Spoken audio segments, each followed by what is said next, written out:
All right, so here we are. This is the, I think the 4th annual art show. Is this the 8th? That's right. And I think how many years have we been here?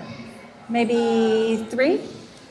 Has it moved? Well, what I'd like to plug a little commercial, first of all, for this particular art festival, because it's really one of the most important art fairs that we have here in San Diego. And this stemmed out of the whole movement of the great art fairs, starting with Art Basel. And San Diego has several, art fairs, but nothing like this, where we're really attracting people from all over the world internationally. And you're seeing some of the kind of premier artists here. My name is Ruth-Ann. I started in the art business officially in 1988, so a while ago. And I've been selling art now for almost 30 years. I come from a family of artists. My mother is actually an artist. I grew up with it as a child.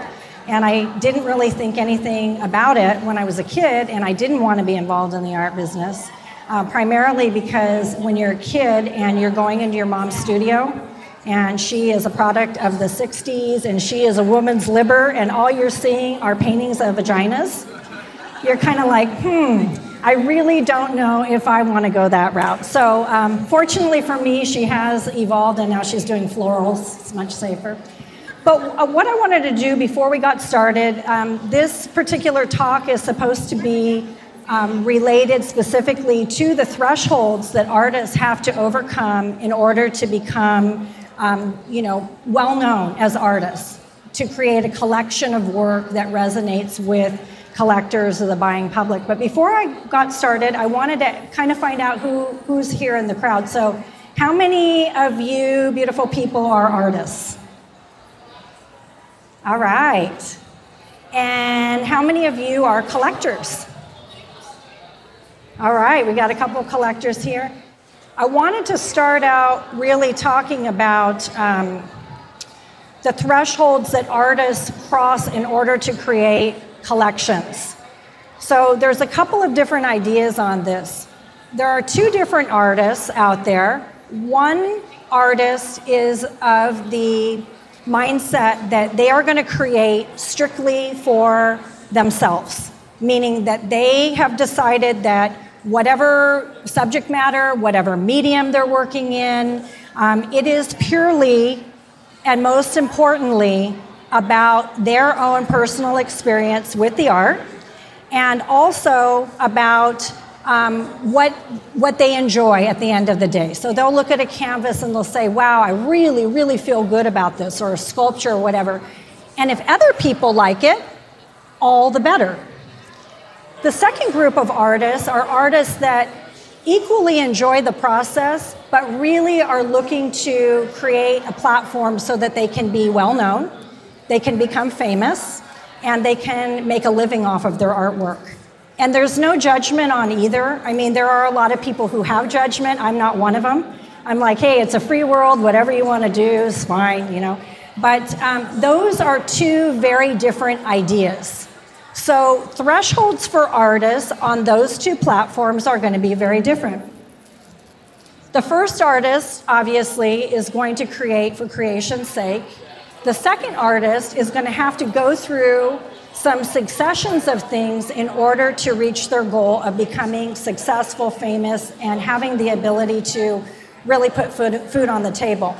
So the threshold that we're going to talk about, the second artist, is that artist now needs to open themselves up to the idea that the art isn't just about them. This is where the collectors, the patrons, other people looking at the work are actually going to participate in the creative process. So an artist will create a body of work, and they will show it at an art fair like this, maybe, if they can get juried in and they're that good. Or maybe they'll start at like San Diego Art Walk, they'll have a booth. And what's happening in that is they'll be showing the work, and now they're listening to the public, and they're trying to get a dialogue going with the artwork and with themselves, and really saying, okay, what's resonating with people? Do people like this style that I'm creating more than that style? And hopefully they're selling some art along the way. But at one point, those collectors, some of you are collectors in the room, they actually play a great role in the creative process of this artist. Because now the artist they're taking that information and that energy from the collector and maybe money from the sale, and they're thinking, okay, I need to paint more like that. I need to create more like this. So in a way, they're stepping outside of their own ego, and they are now creating not just for their own pure enjoyment, but they're creating for the enjoyment of those people that are responding to the work. So much like a musician, if you are playing, in a band and you're gigging, and people are chatting and they're not paying any attention to you, some musicians would say, well, that's your problem, too bad for you. Others would say, maybe I need to change my tone a little bit to appeal to people so that they're actually going to participate in this experience. So those are two very different thresholds. As a gallerist, I own 4 galleries. So I have one in San Diego, one in Vegas, one in Aspen, and one in Beverly Hills. And working with artists for many years, I have seen artists that have become hugely successful go through the threshold of what I just spoke about and change their styles many, many different times until they get to a place where they hit. All of a sudden, they do a series of paintings that everybody wants to collect. And that's where the momentum happens. With this particular, we're talking about someone who wants to become a selling artist. And how you pretty much know if you've hit that pinnacle, it's a very simple equation, supply and demand. All of a sudden, you're finding that you cannot create enough work for all of the people who want to collect it. And that's usually where the magic happens. The threshold that's really tough for most artists is the ability to step out of their own way and to no longer have an ego within the creative process and allow other people to give input. And that's a really, really tough thing for most artists to do, because if you've spent literally hundreds of hours on a piece, you're going to think it looks pretty good. You're not going to say, well, I spent all this time, it really sucks. You're going to lose perspective. So I would say that's the first threshold for the selling artist. Now, you can be an artist that paints. I represent this artist with a different company, which is the only contemporary artist that I represent through Empress Contemporary. I do 4 art fairs a year. This artist is of the first type. He creates purely out of his own passion. If somebody wants to buy it, all the better. But if not, he's still going to create what he wants to create. He doesn't really like to have input from other people because he doesn't want to be influenced on his own desires to create. And it has been fortunate for him that he's actually received some pretty nice acclaim, and he's starting to get more and more well-known, and he's selling his work. But that was never the means to an end. So we've got two different ideas on artists. So let's just talk about collecting art, because I think a lot of you are here and you're coming to actually invest in art and collect it. And one of the things that I get from collectors quite a bit is, how do I know what I should buy? How do I know what to collect? So with that in mind, what I always tell collectors is that it depends, again, kind of like the artist, it depends on what your means to the end is. So if you're collecting purely out of your own aesthetic to feed your soul, and you're not interested in investment at any level, then I always tell collectors, do this. Set a dollar amount that you feel comfortable with, because you don't want to break the bank and go, oh my God, why did I ever buy that? So you want to, set a collecting budget, if you will. And then you look for the art that really resonates with you, things that you feel are going to inspire you, that are going to feed your soul for however long you plan on keeping that artwork.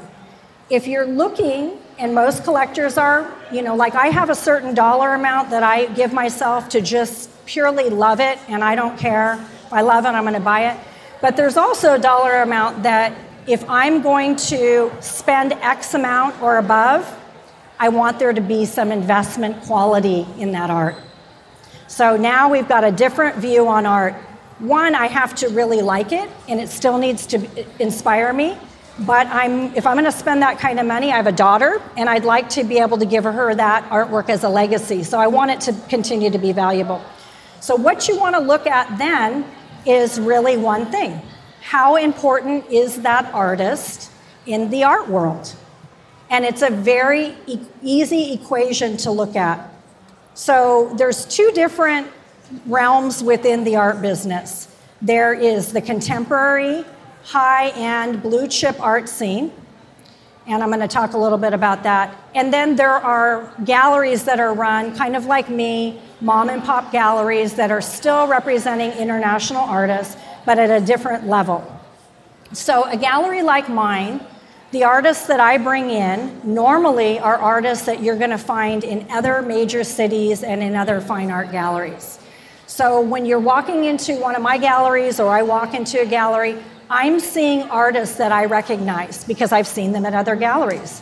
What does that tell me?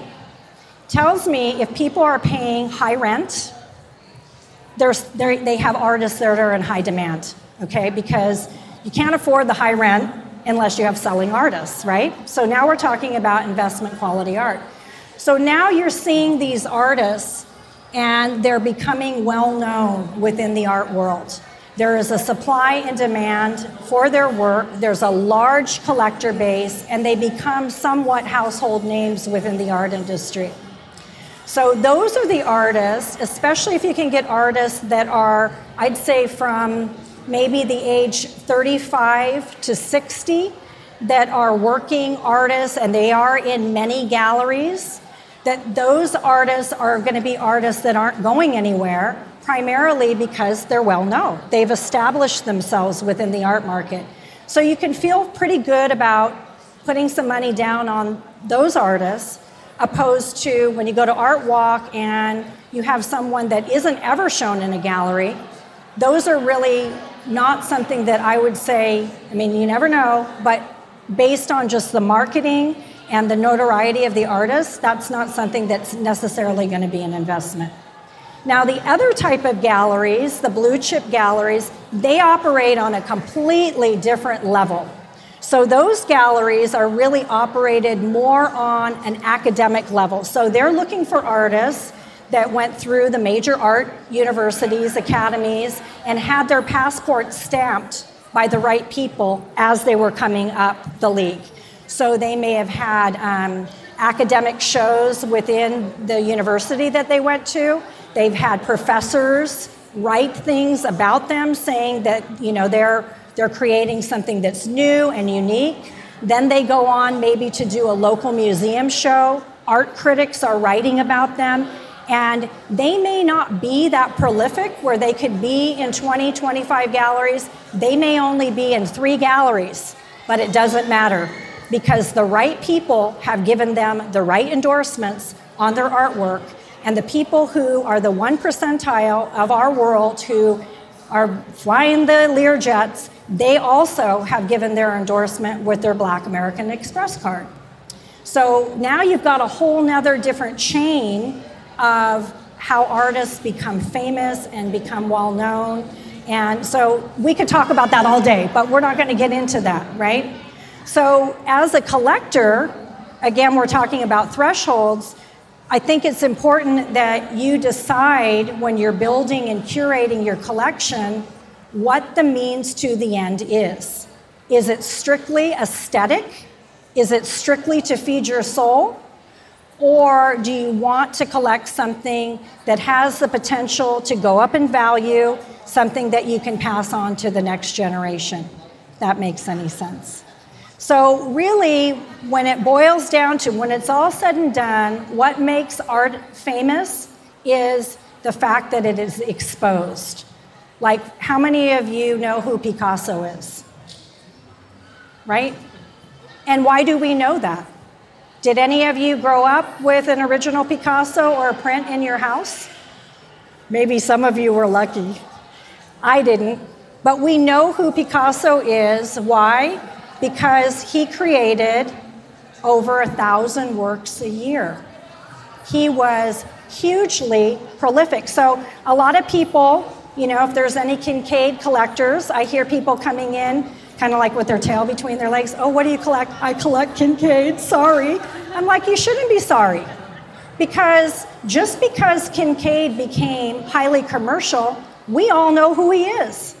And he's made his mark on the planet. Now, whether you like cottages or not, that's a whole other story. But the fact is that a lot of people did.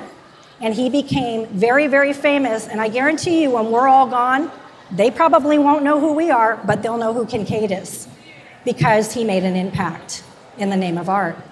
Just like Picasso, who did actually more paintings a year than Kincaid ever did, and we're saying Kincaid is hugely prolific, Picasso was way more prolific.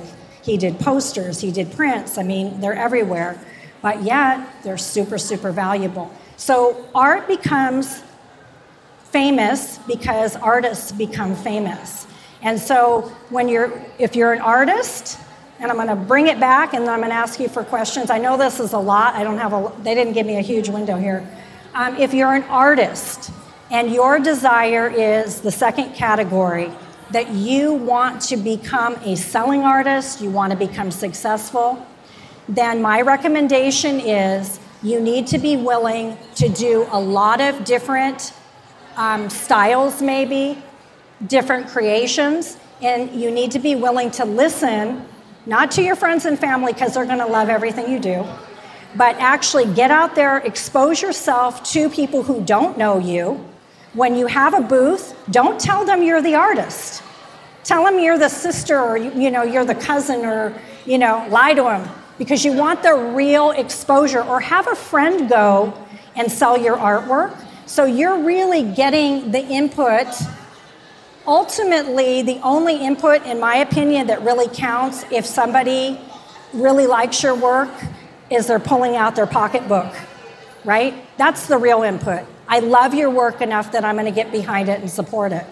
So be willing to hear what the patron, the buyer, is resonating. What's resonating? What's happening here? And then be willing to take that almost like a tool in your paint kit. Take that input just like it were a different color and say, you know what? I'm going to take that input. I'm going to be inspired by it. It's going to be a catalyst for me to create the next, series of work. And then keep at that until you find your voice. You find what people, not only what you're saying, but what people are picking up on what you're saying. Once that magic starts happening, then you're on your way, because now you've got momentum. So if you're an artist, that's what I would recommend. If you're just doing it like Jens is, keep doing it. Do it because you love it. Do it because you have a message to give the world. But don't quit your day job, maybe, right? So you can keep doing it. You can keep buying the materials. Collectors, buy what you love, set a budget for that, and then find out what it is that you ultimately want to achieve with collecting art.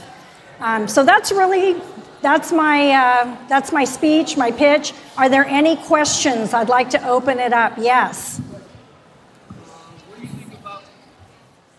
So the question was commissions. Having a patron come and say, hey, I'd like to, and I deal with a lot of those. Those can be really fun, and those can be your biggest nightmare you ever had.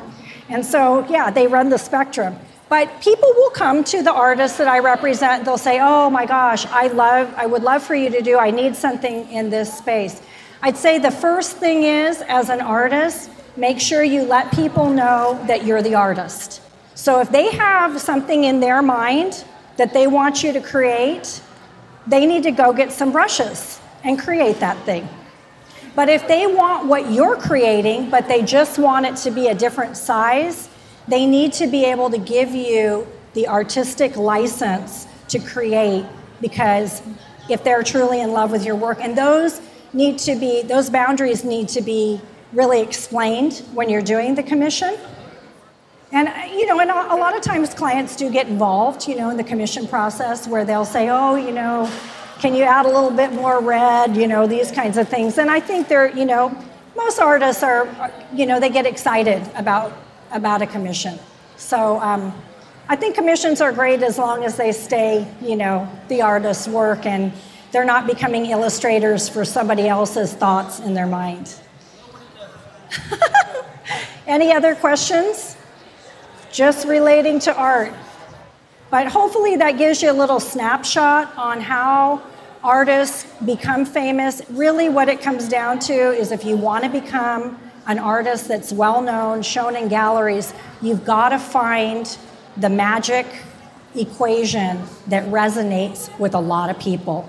That's really what it boils down to. And if I had the recipe for that, I would be able to infuse that to every artist that I know. That is the secret ingredient. That is the magic. What is it that someone's going to walk in, and not just one, and say, oh my gosh, I have to have that. I'll do it on layaway. I'll sell you my children. Whatever it's going to take, I need to own that painting, right?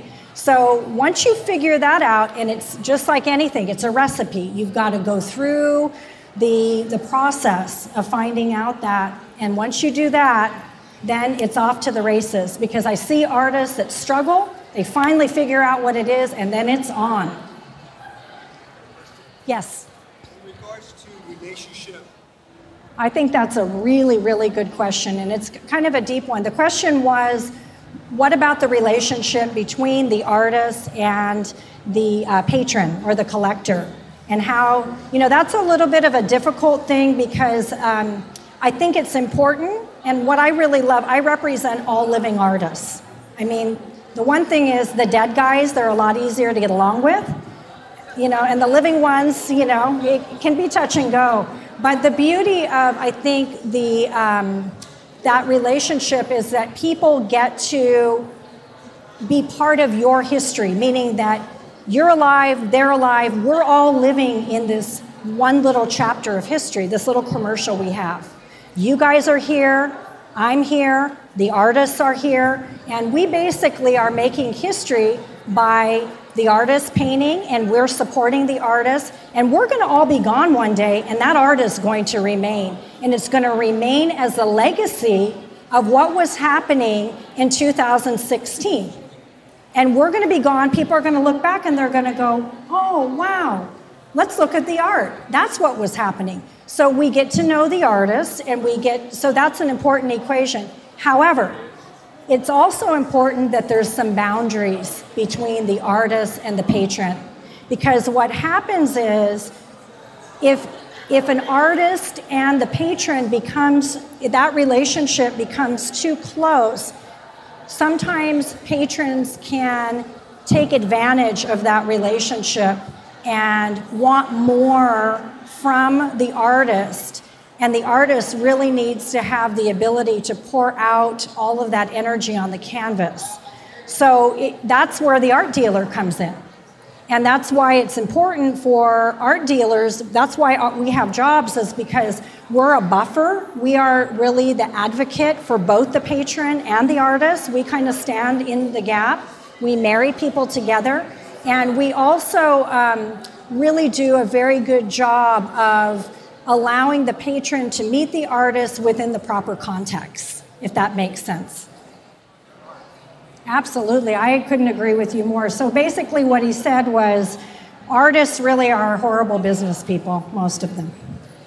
Thank God, because I have a job, and if they were wonderful at that, I probably wouldn't have a job anymore.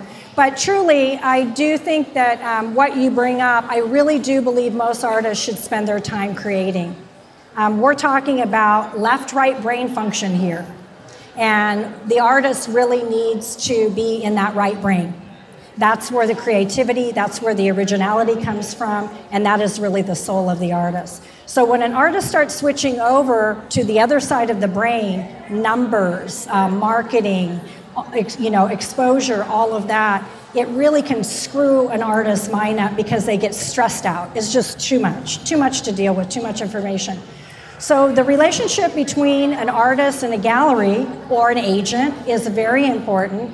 The first thing I would suggest is the way that you approach, if you're going to go to a gallery, you definitely need to know how to approach a gallery. So most of the artists, they come into a gallery, they have the portfolio, the gallerist is really busy, usually getting ready for a show. They come in and, immediately they say, I'm an artist and I want to show you my work. And they throw it out on there, and then the gallery calls security and they get drug out and thrown out on the corner. But no, seriously, it's really disrespectful would be a good word. The way that you want to approach a gallerist is you want to make a phone call first. You want to call and ask for an appointment. Say, I know you're busy, and I'd love to be able to talk to you about my work, first of all, just to see if it would even be a fit, not being presumptuous. It may not be. I would love your opinion. I would love to I'll only take up 10 minutes of your time, and don't feel like you're going to hurt my feelings. And you come with that attitude of humility. Most gallerists will make time for you because most artists do not do that. They're very demanding. So when you get one that has humility, it's really refreshing. So there's that. So, and then, come prepared and come ready to receive the input. And I think, most gallerists, unless you're in that upper echelon, that 1%, the blue chip galleries, most gallerists these days, they don't care what school you went to. They don't need to know what shows what awards you've won. Most of them want to look at your artwork. So I suggest bringing in a portfolio and bringing in at least one real piece, something that they can actually see. And then allow them to talk to you about the art rather than you trying to sell them. Ask them, what do you think about this? This is where I'm at. This is what I'm doing. The questions a really good gallerist will ask you is, how prolific are you?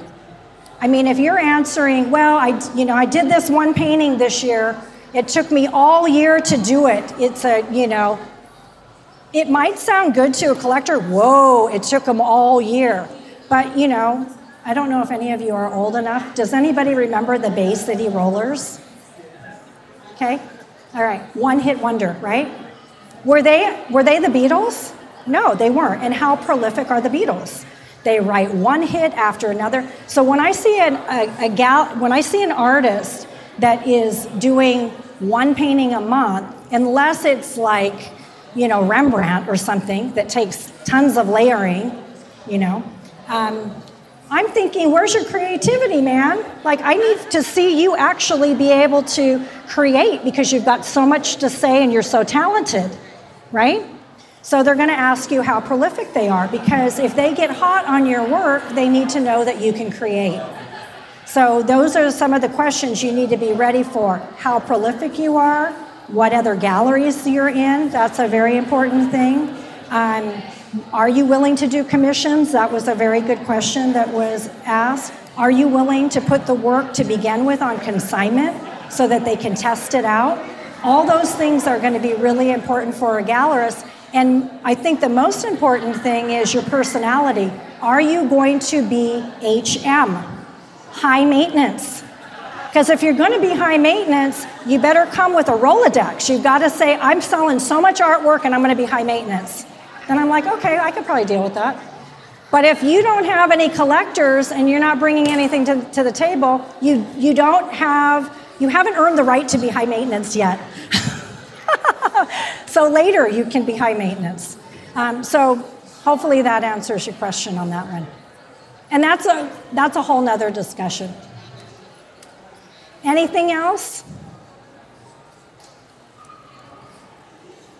I would just say real quickly, to kind of end on this, is that if you're an artist, I highly recommend that you get someone to represent you if you want to get into galleries. You come from a much better position to have even your brother or sister walk into a gallery and say, oh, I'm their agent, than you going in, because it's really hard for you to say, oh my gosh, I'm so awesome. All right, so let me tell you how awesome I am. But if somebody else says it, then that's okay. But when you come off saying it, it doesn't sound that great. And then what is somebody going to say to you? No, you're not. They might tell your agent, well, you might think they're awesome, but I don't. And you need to hear the truth. because you can never change and grow and become the artist that you want to be if you're not willing to take that feedback. Super important. Just look at it as a tool in your art kit. Oh, feedback, one of my tools. If you can look at it that way, then you won't get your little feelings hurt, and then you'll be able to continue to grow. So, anything else? Well, thank you guys for coming out. If you're artists, I just want to say I have the highest respect for you guys. You pour your heart and soul out onto that canvas, and then if you're brave enough to put it up on the wall, and you're putting yourself up on the wall for someone to judge whether they like you or not, that takes some huge cojones to do that. And so I want to say I have the highest respect no matter what level you're on. That takes guts. I don't have those guts, so that's why I don't put it out there. If you're a collector, thank you so much for supporting the arts. Without your patronage, art cannot continue to be pushed forward. Artists have to go work a second job. They have to go to Starbucks. But we really want to, as a community, be able to support artists so they can take all of their time to create the beauty that is going to outlast our lifetimes. So art is important. I think to me, it's one of the most important things on the planet for many reasons. And I just appreciate you guys all being here, and I hope you enjoyed this art talk.